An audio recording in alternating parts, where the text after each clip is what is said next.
السلام علیکم دوستو، میرا نام ہے حسنین علی اور آپ لوگ اس وقت دیکھ رہے ہیں درویش پوائنٹ۔ دریائے نیل خشک ہو چکا تھا، وہ دریائے نیل جس کا پانی ٹھاٹے مارتا تھا اور مصر کے کھیتوں کو سیراب کرتا تھا، وہ دریا خشک ہو چکا تھا۔ مصر کے لوگ یہ دیکھ کے پریشان ہو گئے، ایسا پہلی بار نہیں ہوا تھا۔ ہر سال دریائے نیل خشک ہو جاتا تھا۔ مصر کے لوگوں کا کہنا تھا دریائے نیل ہر سال انسانی قربانی مانگتا ہے، جب وہ یہ قربانی دے دیتے ہیں تو دریائے نیل پھر سے ٹھاٹے مارنے لگتا ہے، لوگ خوش ہو جاتے ہیں، ان کی کھیتیاں پھر سے لہلہانے لگتی ہیں۔ اب ایک بار پھر دریائے نیل خشک ہو چکا تھا، لوگوں کے چہرے پریشانی سے مرجھا گئے تھے۔ دریا اس بار پھر ان سے ایک انسان کی قربانی مانگ رہا تھا، وہ سب مجبور تھے۔ یہ ان دنوں کی بات ہے جب حضرت عمر بن عاص رضی اللہ عنہ نے مصر کو فتح کیا تھا۔ مصر میں فوجیں موجود تھیں۔ امیر المومنین حضرت عمر فاروق رضی اللہ عنہ نے مصر میں حضرت عمر بن عاص کو گورنر مقرر کیا تھا، اور اس کے چند دن بعد ہی دریائے نیل خشک ہو گیا تھا۔ لوگوں کی پریشانیاں دیکھنے کے قابل تھیں۔ لوگ دریائے نیل میں انسانی قربانی کی تیاریاں کرنے لگے۔ اب لوگ خوش تھے کہ دریائے نیل کی قربانی کے بعد پھر سے بہنا شروع کر دے گا اور خوشحالی ہی خوشحالی ہوگی۔ آخر وہ دن بھی آ گیا جس دن ایک انسان دریائے نیل کی بھیٹ چڑھ جانا تھا۔ لوگ صبح ہی صبح یوں تیار ہو کر باہر نکلے جیسے عید کا سماں ہو۔ ہر شخص کے چہرے سے خوشی جھلک رہی تھی۔ حضرت عمر بن عاص رضی اللہ عنہ دریائے نیل کے خشک ہونے کی وجہ سے سخت پریشان تھے۔ جب انہوں نے یہ سنا کہ لوگ دریائے نیل کی بھیٹ چڑھانے کے لیے ایک انسان کو قربان کرنے لگے ہیں تو وہ تڑپ اٹھے کہ یہ تو سراسر ظلم ہے۔ دریا کے لیے ایک انسان کو قتل کر دینا کہاں کی عقل مندی ہے۔ حضرت عمر بن عاص اپنے چند آدمیوں کے ساتھ دریائے نیل کی طرف چل پڑے۔ وہ اس قربانی کو ہر حال سے رکوانا چاہتے تھے۔ جب وہ دریائے نیل کے پاس پہنچے تو انہوں نے وہاں عجیب سما دیکھا۔ لوگ زرق برق کپڑے پہنے وہاں موجود تھے۔ ہر شخص کے چہرے سے خوشی تھی۔ جب ان لوگوں نے گورنر کو دیکھا تو حیران رہ گئے اور سوچنے لگے شاید گورنر بھی اس قربانی کو دیکھنے کے لیے آئے ہیں۔ حضرت عمر بن عاص نے دیکھا کہ یہ لوگ ایک 15 سالہ لڑکی کو لے کر وہاں آئے ہیں۔ اس لڑکی نے زرق برق لباس پہنا ہوا ہے، وہ زیورات سے لدی پھدی تھی۔ لڑکی خوف سے کانپ رہی تھی، اس کا چہرہ ہلدی کی طرح زرد ہو رہا تھا۔ لڑکی لڑکھڑاتے قدموں سے آگے بڑھ رہی تھی۔ وہ لڑتی کانپتی ہوئی لوگوں کے ہمراہ دریا کے کنارے پر پہنچ کر رک گئی۔ اس نے مڑ کے اپنے بوڑھے باپ کی طرف دیکھا۔ باپ کی آنکھوں میں آنسو تھے، وہ مجبور تھا۔ لوگ اس کی بیٹی کو گھسیٹ کر موت کے منہ میں دھکیل رہے تھے، وہ کچھ نہیں کر سکتا تھا۔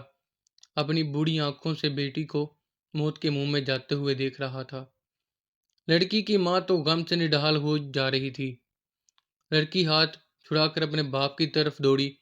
لوگ اس کے پیچھے بھاگے، کھڑے ہوئے اور لڑکی کو پکڑا اور پھر سے دریا کے کنارے پر لے آئے۔ لڑکی رو کر لوگوں سے التجا کر رہی تھی، مجھے چھوڑ دو، میں مرنا نہیں چاہتی۔ لوگوں نے اسے مضبوطی سے پکڑ لیا۔ اب حضرت عمر بن عاص رضی اللہ عنہ کے صبر کا پیمانہ لبریز ہو چکا تھا۔ وہ جلدی سے آگے بڑھے اور اس لڑکی کو ان لوگوں کی قید سے چھڑاتے ہوئے بولے، یہ سب کیا ہے؟ تم اس لڑکی کو کیوں ہلاک کرنا چاہتے ہو؟ لوگ گورنر کی بات سن کے پریشان ہو گئے۔ لڑکی بھاگ کر اپنے باپ کے پاس چلی گئی۔ لڑکی کی ماں نے آگے بڑھ کر اسے اپنے ساتھ لپٹا لیا۔ لڑکی سسکیاں لے لے کر رو رہی تھی اور اس کی ماں سے چپ کرانے کی کوشش کرتے ہوئے خود بھی رو پڑی تھی۔ لوگوں نے کہا، اے امیر، دریائے نیل خشک ہو جاتا ہے اور وہ ہر سال ایک انسان کی قربانی مانگتا ہے۔ یہ سن کر حضرت عمر بن عاص رضی اللہ عنہ نے ناگواری سے لوگوں کی طرف دیکھا، پھر پوچھا، کیا ہر سال یہ دریا اس طرح خشک ہو جاتا ہے؟ لوگوں نے جواب دیا، ہاں، ہر سال دریائے نیل اسی طرح خشک ہو جاتا ہے، اور جب یہ خشک ہوتا ہے تو ہم ایک انسانی جان کی قربانی دیتے ہیں۔ اس کے ساتھ ہی دریا کا پانی بہنا شروع ہو جاتا ہے اور دیکھتے ہی دیکھتے دریا میں طغیانی آ جاتی ہے۔ حضرت عمر بن عاص نے کہا، یہ تو ظلم ہے۔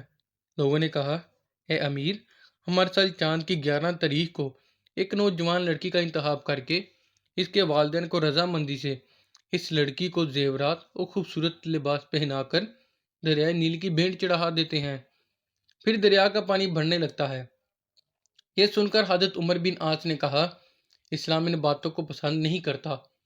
تم ہر سال ایک انسان کو قتل کر کے دریا کی بھینٹ چڑھا دیتے ہو، یہ تو سراسر ظلم ہے۔ اسلام ان فضول باتوں کو مٹانے کے لیے آیا ہے، آئندہ تم ایسا نہیں کرو گے۔ یہ سن کر لوگ بولے، پھر تو دریا خشک رہے گا، ہماری کشتیاں برباد ہو جائیں گی، ہم بھوک سے مر جائیں گے، ہمارے جانور ہلاک ہو جائیں گے۔ حضرت عمر بن عاص نے کہا، تم پریشان نہ ہو، ایسا کچھ نہیں ہوگا۔ حضرت عمر بن عاص نے انہیں یہ رسم ادا کرنے کی اجازت نہ دی۔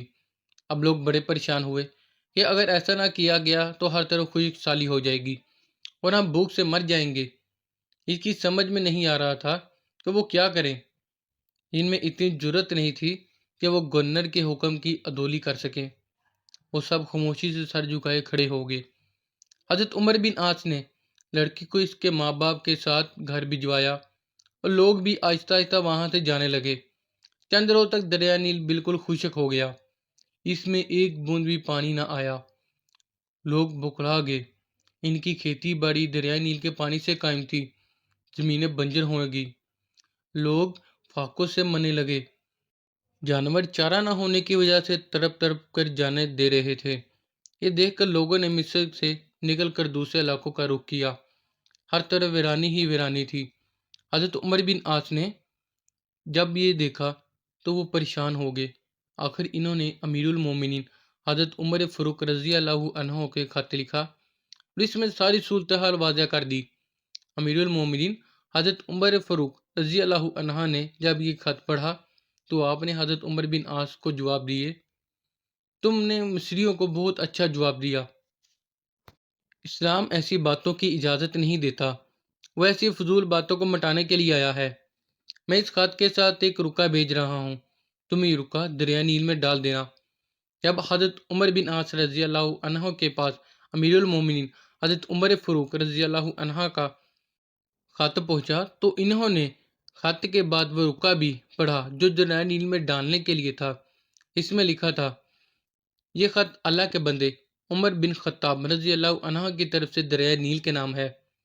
اے دریا، اگر تو اللہ کے حکم سے بہتا ہے تو ہم بھی اللہ ہی سے تیرا جاری ہونا مانگتے ہیں، اور تو اللہ کے حکم سے جاری ہو جا، اور اگر تو خود اپنی مرضی سے بہتا ہے اور اپنی ہی مرضی سے رک جاتا ہے تو پھر تیری کوئی پرواہ نہیں اور ضرورت نہیں ہے۔ حضرت عمر بن عاص نے یہ رکا دریائے نیل میں ڈال دیا اور واپس چلے آئے۔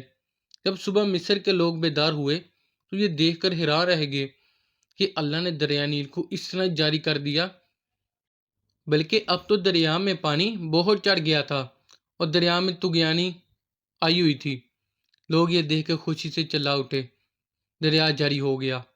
اس دن سے اب تک دریائے نیل اسی طرح جاری و ساری ہے، ایک لمحے کے لیے بھی اس کا پانی خشک نہیں ہوا۔ وہ کیا کسی شاعر نے خوب کہا ہے، زینت کے خزانے کو الماس کہتے ہیں، لگے تڑپ پانی کی تو اسے پیاس کہتے ہیں، یوں تو سب کی پیاس بجھاتا ہے دریا، جو دریا کی پیاس بجھائے اسے عمر بن خطاب کہتے ہیں۔